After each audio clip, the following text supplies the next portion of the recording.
사순절 말씀 묵상 35번째 시간입니다. 누가복음 24장 10절로 12절입니다. 이 여자들은 막달라 마리아와 요한나와 야고보의 모친 마리아나 또 그들과 함께한 다른 여자들도 이것을 사도들에게 알리니라. 사도들은 그들의 말이 허탄한 듯이 들려 믿지 아니하나 베드로는 일어나 무덤에 달려가서 구부려 들여다보니 세마포만 보이는지라. 그 된 일을 놀랍게 여기며 집으로 돌아가니라. 아멘. 고난주간이 시작되었습니다. 우리가 그동안 주님의 고난에 대해서 하나님이 주시는 은혜를 가지고 말씀을 깊게 묵상할 수 있는 시간들을 가졌습니다. 이번 고난주간은 그 고난의 의미를 바탕으로 주님의 부활에 관한 또 하나님의 말씀을 같이 묵상하려고 합니다. 십자가의 죽음이 의미가 있는 것은 바로 주님의 부활이 있으셨기 때문에 그렇습니다. 이 십자가의 죽음이 실패가 아니고 십자가의 죽음이 마지막이 아니라 그것이 승리이고 또 다른 시작일 수 있는 것은 바로 주님의 부활이 있으셨기 때문에 그렇습니다. 우리가 십자가의 죽음을 보면서 우리에게 주는 메시지는 한 가지라고 말씀드렸습니다. 그것이 무엇입니까? 결국 가슴 아프지만 너도 죽을 수 있느냐 하는 것이죠. 우리도 주님처럼 죽을 수 있느냐. 그것을 우리에게 계속 그 십자가는 우리에게 묻고 결단을 내리기를 원하는 것입니다. 그러면 부활의 메시지가 우리에게 주는 것은 무엇입니까? 가장 먼저 부활의 메시지에서 우리가 점검해야 되는 것은 우리가 그것을 확실히 믿느냐 하는 것입니다. 바로 믿음의 문제에 직면하게 되지요. 그리고 부활을 접했던 대부분의 성도들은 그 믿음의 문제에서 실패하는 모습들을 보입니다. 오늘도 그와 같이 장면들이 등장하고 있지 않습니까?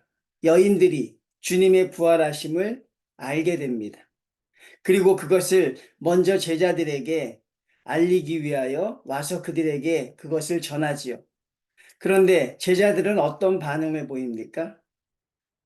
허탄한 듯이 들려 믿지 아니했다고 합니다. 십자가의 주님이 반드시 죽으셔야 한다는 것과 또 그것이 우리의 죄를 사하시기 위하여 죽으심이라는 그 사실도 믿어내지 못했던 제자들은 역시 다시 살아나신 부활의 주님도 믿지 못하고 있습니다. 그러니 십자가가 없으면 이 부활을 믿어내기가 어려운 것이죠. 십자가와 부활은 어느 한 가지만 존재할 수 있는 것이 아니라 십자가를 관통해야 부활의 믿음에 도달하게 되는 것입니다. 허탄한 듯이 들려 믿지 아니하였다. 그것이 우리 인간이 생각할 수 있는 한계입니다. 우리 인간은 태어날 때부터 죽음이 마지막이라는 것을 본능적으로 느끼며 살아가지요.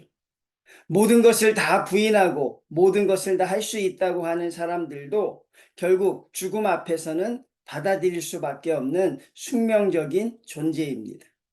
그러니 그 죽음의 한계를 뛰어넘는다는 것은 상상할 수 없는 일이죠. 허탄하다고 하는 말이 오히려 일순 맞아 보이기도 합니다. 그래서 부활의 주님은 우리에게 묻는 첫 번째는 내가 확실히 믿느냐 하는 것입니다. 이 부활은 우리가 믿음으로 주님을 만날 수 있는 것이죠. 그런데 제자들은 결국 또 믿어내지 못합니다. 주님을 3번 부인했던 베드로는 그래도 다른 제자들보단 좀 나은 모습을 보이죠. 그래서 주님이 묻히셨던 무덤가에 갑니다. 그리고 주님은 계시지 않고 세마포만 있는 것을 보고 믿었습니까? 그렇지 못했습니다. 그냥 놀랍게 여기며 참 놀라운 일이다. 참 희한한 일이다. 그것은 주님이 살아나셨다는 것을 믿는 것이 아니라 왜 주님의 시신이 없어지셨을까? 그것을 의아해 하는 것이죠. 오늘 제자들의 모습, 더 나아가 우리 성도들의 신앙이 정말 만천하에 드러나게 되는 그런 모습을 우리가 보게 됩니다. 예수님이 십자가에서 달려 돌아가신 것은 필연적인 이유였습니다. 그러면 그분이 다시 살아나시는 것도 반드시 일어나야 할 확실한 하나님의 약속이셨지요. 그리고 주님께서는 제자들에게 분명히 말씀하여 주셨습니다. 내가 살아난 후에 너희보다 먼저 갈릴리로 가리라. 그 음성이 여전히 귀에 쟁쟁할 터인데 그들은 주님이 하셨던 말씀을 까맣게 잊고 있습니다. 성도님들, 듣지 못한 것일까요? 아니면 들어도 믿지 못한 것일까요? 저는 그들이 들었어도 믿지 못했을 것이라고 생각합니다. 왜 십자가의 의미조차 모르는 자들이 어떻게 주님의 부활을 먼저 이야기할 수 있겠습니까? 그러니 우리가 주님의 부활을 찬양하고 주님의 부활을 우리의 신앙으로 삼으려면 십자가에 대한 깊은 묵상이 선행되어야 가능한 것입니다. 십자가에서 달려 돌아가신 주님이 하나님이시라는 사실을 믿어야 하는 것이고 그분이 우리 죄를 지시고 다시 살아나심을 통하여 모든 죄를 이기셨다는 것을 믿을 수 있어야 주님이 십자가에서 다시 살아나신 것을 우리가 비로소 알게 되는 것이죠. 그러니 십자가 없는 부활은 없는 것입니다. 그리고 부활이 없는 십자가는 결국 승리가 아니라 패배로 끝날 수밖에 없으니 이것은 철저하게 우리의 믿음의 영역입니다. 기독교의 중심이 무엇입니까? 십자가와 부활입니다. 우리 신앙 고백의 중심이 무엇입니까? 십자가와 부활입니다. 이것은 바로 성도들의 믿음의 영역임을 우리에게 확실히 보여주고 있는 것이요. 십자가를 믿으십니까? 우리 죄를 위하여 주님이 우리를 위하여 죽으셨다는 사실을 믿습니까? 그러면 주님이 다시 살아나심도 믿을 수 있을 것입니다. 그렇지만 주님이 나를 위하여 죽으신 것이 어떻게 내 죄를 사하는 것일 수 있을까라고 의심을 품는다면 그것은 부활의 능력 앞에 우리가 아마 가보지도 못하는 그런 신앙이 될 것입니다. 참으로 안타깝습니다. 얼마나 귀하고 얼마나 감사하고 얼마나 축제의 현장이 될 수 있었겠습니까? 그토록 바라던 주님이 다시 살아나셨다는 그 말이 그들에게 얼마나 큰 기쁨이 되었을까? 왜 축제의 현장을 허탄한 현장으로 만들어버릴까? 그것이 바로 성도의 믿음인 것입니다. 여러분은 오늘 하루하루도 하나님이 주시는 은혜의 감격으로 기쁘게 살아가실 수 있습니다. 그런데 우리는 그 은혜의 장을 우리의 믿음 없음을 통하여 허탄한 장으로 만들어가고 있는 것이 아닌가. 그런 생각을 또 우리가 지울 수가 없는 것이죠. 결국 제자들은 예수님의 말씀을 기억하지 못했습니다. 분명히 말씀해 주셨는데 기억하지 못했습니다. 그리고 그들은 주님의 부활을 믿어내지 못하는 또 안타까운 자들의 모습으로 우리 앞에 서 있는 것이죠. 사랑하는 성도님들, 제자들이 저질렀던 똑같은 잘못과 실수를 우리는 절대로 저질러서는 안 됩니다. 그들의 믿음 없음을 보면서 우리의 믿음을 주님 앞에서 키워나가야 하지요. 십자가와 부활이 우리 중심에 확실히 믿음으로 자리 잡을 때 우리는 흔들리지 않는 하나님의 성도가 될 수 있다는 사실인데 안타깝게도 많은 사람들이 여기서 무너지고 많은 사람들이 부활의 능력을 알지 못하고 살아가는 것입니다. 성도님들 기억하십시오.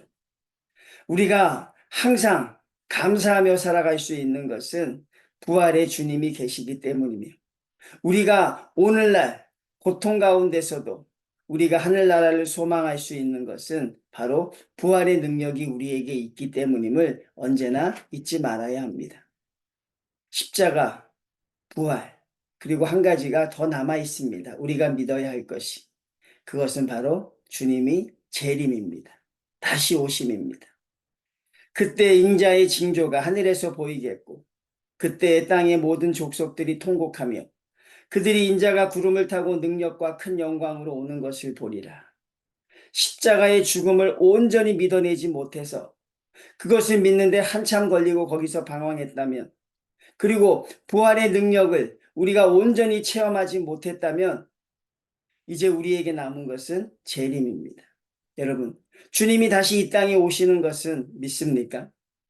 그리고 우리가 주님 앞에 서게 되는 것도 믿으십니까? 그리고 그때의 주님은 심판주 주님으로 오시는 것도 반드시 믿으십니까? 그렇다면 십자가의 주님 앞에서는 부끄러웠고 부활의 주님 앞에서는 연약했지만 재림의 주님 앞에서는 여러분, 주님 앞에 당당하게 서실 수 있는 준비된 성도들이 되시길 바랍니다. 흔들리지 않는 믿음을 가지고 주님 어서 오시옵소서, 이렇게 말씀하실 수 있는 우리 성도들이 되셔야 합니다. 그래서 우리는 오늘도 깨어 있어야 한다는 사실이죠. 고난주간을 지내시면서 주님의 부활에 대한 믿음을 언제나 우리가 잊지 말아야 할 것이며, 그리고 하나님의 말씀 그 하나하나를 내 생명처럼 기억할 수 있는 믿음의 성도들이 되시는 것, 그것이 주님이 가장 기뻐하는 성도임을 잊지 않는 우리 고난주간 또 첫날 되시기를 주님의 이름으로 축원을 드립니다.